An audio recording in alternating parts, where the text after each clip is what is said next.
ชื่อเวียงสวรรค์บุญมีชัยเนาะเป็นผู้ประสานงานโครงการประจำแขวงหัวพันเนาะก็มื้อนี้สิขอมาแนะนำสั้นๆเกี่ยวกับการติดตามข้อมูล PBCC เนาะเกี่ยวกับเวียงงาน SBCC เฮานี้ที่ว่าอยู่ในการติดตามนี่ก็จะมีหลักๆอยู่ใน3เวียกที่จะต้องได้ติดตามเนาะก็คือ1การป้อนข้อมูลรายเดือนของแต่ละเมืองว่าเขาเจ้าป้อนฮอดไสแล้วเนาะแล้วก็2ก็คือการป้อนรายบุคคลเนาะของแต่ละเมืองแต่ละบ้านเนาะอยู่ในกับสุขศาลาเนาะแล้วก็ต่อไปจะได้ติดตามเกี่ยวกับ Result Framework ที่เขาเจ้าใช้รายงานอยู่ในเลขรูป5ปีที่ว่ารายงานให้โครงการก็เฮาสิเข้ามาเว็บไซต์เลยเนาะเว็บไซต์ที่จะได้นำใช้ในการติดตามข้อมูลก็มีเว็บไซต์ตัวนี้ Lao-HIS เนาะเอาคลิกเข้าในเว็บไซต์นี้เลยเนาะอยู่ในหน้าต่างของเว็บไซต์นี่ก็จะมีหน้าตาแบบนี้เนาะ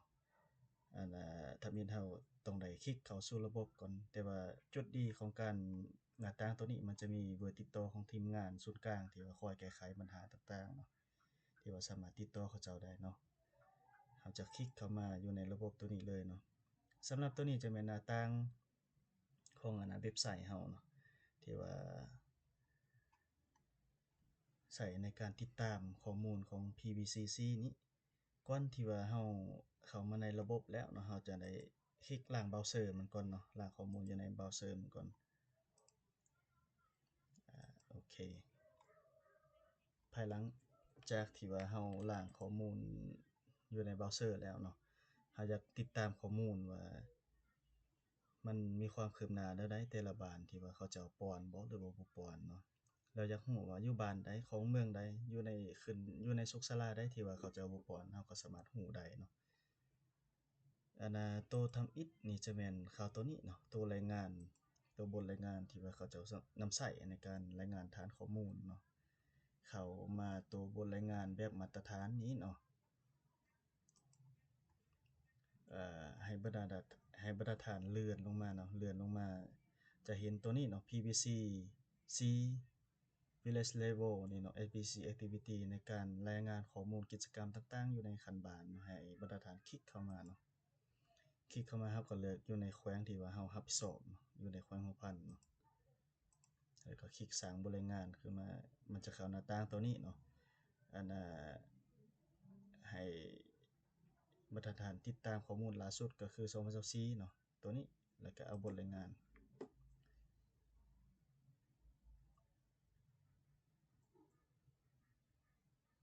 เจ้าอันนี้แม่นหน้าต่างเนาะหน้าต่างที่ว่าอันน่ะอยู่ในฐานข้อมูลในการป้อนข้อมูลเวียงงานสปฟ SBCC หรือว่าของเวียงงาน PBCC เนาะในแต่ละเดือนหนึ่ง2024หาเดือน12เนาะ2024เนาะถือว่าอยู่ในนี้จะครบเนาะอยู่ในอันน่ะ274บ้านเนาะอยู่ในเขตบริการของสุขศาลาอยู่ใน4เมืองก็คือเมืองหัวเมืองซำไต้เมืองกวั้นเมืองสวรรค์เนาะอยู่ในนี้จะครบอยู่ในข้อมูลตัวนี้ก็จะมีรายละเอียดแต่ว่าแต่เดือน1หาเดือน12เนาะของปี2024นี้เราก็จะรู้เลยว่าเดือนล่าสุดนี่เขาเจ้าป้อนบ่หรือว่าบ่ป้อนเนาะข้อมูลเนาะแล้วก็ตัวไม้สีแดงนั่นมีความเสี่ยงเนาะในการบ่บรรลุขาดหมายของเป้าหมายเนาะภายหลังที่เราอยากรู้ว่าจำนวนเปอร์เซ็นต์มันขึ้นเท่าใดเนาะเราจะคลิกออกก่อนเนาะเปอร์เซ็นต์ที่ในการป้อนแต่ละเดือนเนาะมันอยู่ในเกณฑ์ที่ได้มาตรฐานบ่เนาะเราจะเข้าเบิ่งกันเลยเนาะสำหรับเราสิเบิ่งเปอร์เซ็นต์เนาะให้เราคลิกมาจุดเมนูตัวนี้อีกเนาะแล้วเข้ามาตัวรายงานเนาะเข้ามารายงานจะเห็นหน้าต่างตัวเก่านี้เนาะบทรายงานแบบมาตรฐานเราคลิกเข้ามา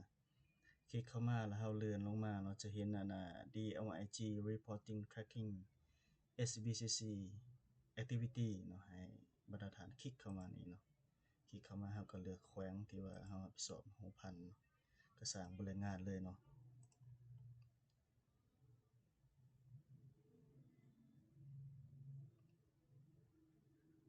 เจ้าตัวนี้จะแม่นเปอร์เซ็นต์เนาะเปอร์เซ็นต์ที่ว่า274บาทนี้ว่าอยู่ในเดือนใดที่ว่ามันบรรลุแล้วอยู่ใน4เมืองนี้เนาะเราก็จะติดตามได้เนาะเลื่อนขึ้นมาตัวนี้จะเป็นการติดตามข้อมูลเนาะอันน่ะตัวต่อไปที่ว่าอยากแนะนำเนาะและภายหลังที่ว่าเรารู้ข้อมูลของการป้อนบ้านใดที่ว่าบ่ป้อนข้อมูล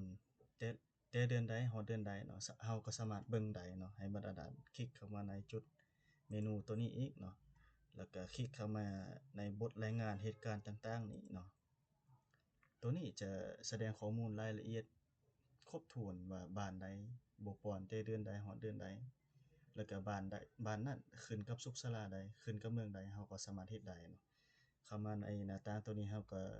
จะมีรูปแบบของตารางต่างๆผลได้รับบ่แต่ว่าตัวนี้เราก็บ่คลิกมันเนาะเรามาคลิกตัวนี้อันน่ะโปรแกรม select โปรแกรมนี่เนาะอันน่ะเข้าไป SPCC ในการติดตามพัฒนาการของเด็กหนุ่ม5ปีนี้ภายหลังที่ว่ามันขึ้นแบบนี้เราก็บ่คลิกหยังเลยเนาะแล้วเรามาเลือกช่วงเวลานี้ช่วงเวลาที่ว่ามันมีไม้ติ๊กอยู่ใน12เดือนย้อนหลังให้บรรทัดฐานคลิกออกเนาะให้มาเลือกที่ว่าเลือกระยะเวลาที่ว่าสามารถกำหนดได้เนาะเราอยากรู้เดือนใดฮอดเดือนใดเนาะอยู่นี่จะแม่นฮอดเดือนเก่าเนาะครับให้เรามาคลิกฮอดรายเดือนนี้เนาะรายเดือนนี้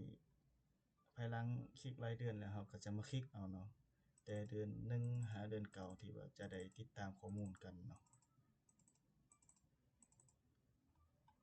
ภายหลังที่ว่าเราคลิกข้อมูลแล้วเราจะรู้ว่าอยู่ในแขวงหัวพันแล้วก็อยู่ใน4เมืองโภชนาการเรานี้อยากรู้ว่าอยู่ในสุขศาลาใดที่ว่ามีเขตบ้านอยู่ในเขตบริการของสุขศาลาใดเนาะที่ว่าบ่ปลอดข้อมูลเนาะให้มาคลิกแขวงหัวพันเนาะอยู่ในนี้ข้าพเจ้าสิสาธิตอันการติดตามข้อมูลอยู่ในเมืองซำไต้เนาะแล้วก็เข้ามาในสุขศาลาหน้ามาดเนาะเราจะรู้ว่าอยู่ในสุขศาลาหน้ามาดนี่เพิ่นป้อนข้อมูลครบบ่แล้วก็อยู่ในเขตบ้านที่มาบริการนี่เพิ่นบ่ป้อนเดือนใดฮอดเดือนใดเราสามารถเบิ่งได้เนาะให้บรรดาฐานคลิกอันคอนโทรลเนาะคอนโทรลแล้วก็คลิกเอาบ้านที่ว่าอยู่ในเขตบริการของสุขศาลาหน้ามาดเนาะ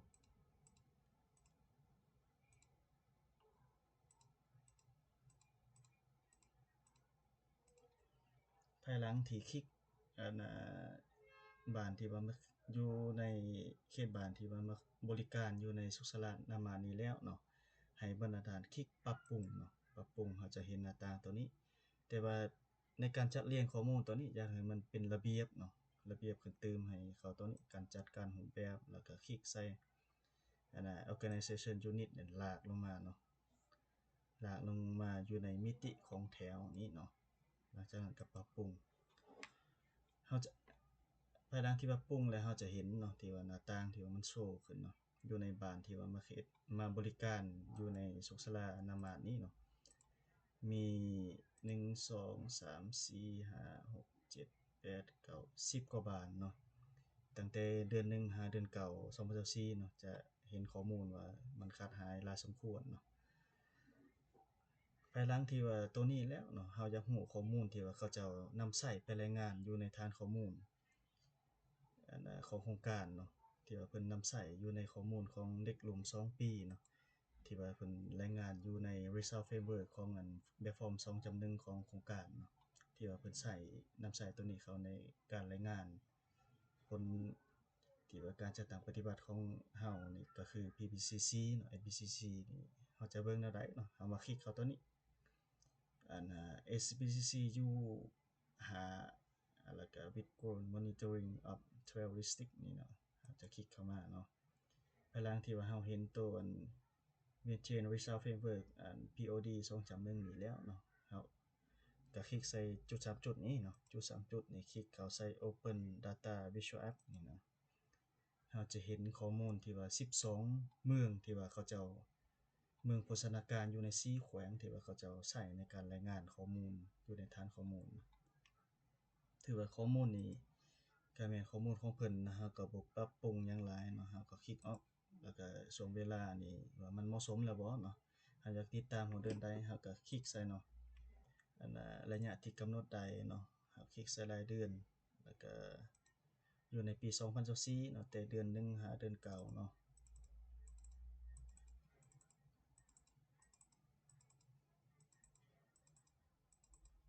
แล้วก็เฮามาเชื่อมก่อนเนาะภายหลังที่เฮาได้แล้วเฮามาเลือกหัวหน่วยจัดตั้งอยู่ในเฮาจะติดตามอยู่ในแขวงเฮาเนาะตัว Result Framework นี่มันขึ้นนั่นฮอดจักเปอร์เซ็นต์จักเท่าใดแล้วเนาะเฮาจะคลิกใส่นี้เนาะสำหรับอยู่ในแขวงอื่นให้คลิกออกก่อนเนาะถ้าคลิกออกเอ่เมืองหัวเมืองเมืองซำไตเมืองกวนเมืองสวรรค์โอเคแล้วเนาะเมืองค่ำให้คลิกออกก่อนเนาะพลังที่ว่าได้ครบแล้วเฮามาคลิกปรับปรุงเนาะโอเคมันจะได้แล้วเนาะหน้าต่างที่ว่าตัว Result Framework POD 2.1ที่ว่าเพิ่นใช้รายงานเข้าในฐานข้อมูลของโครงการเนาะเจ้าท้ายนี้นะก็การแนะนำของข้าพเจ้าก็ได้สิ้นสุดลงแล้วเนาะถ้าว่าบรรดาท่านยังมีหยังที่ว่าขัดข้องบ่เข้าใจก็ติดต่อหาข้าพเจ้าโดยตรงได้เนาะขอขอบใจหลายๆ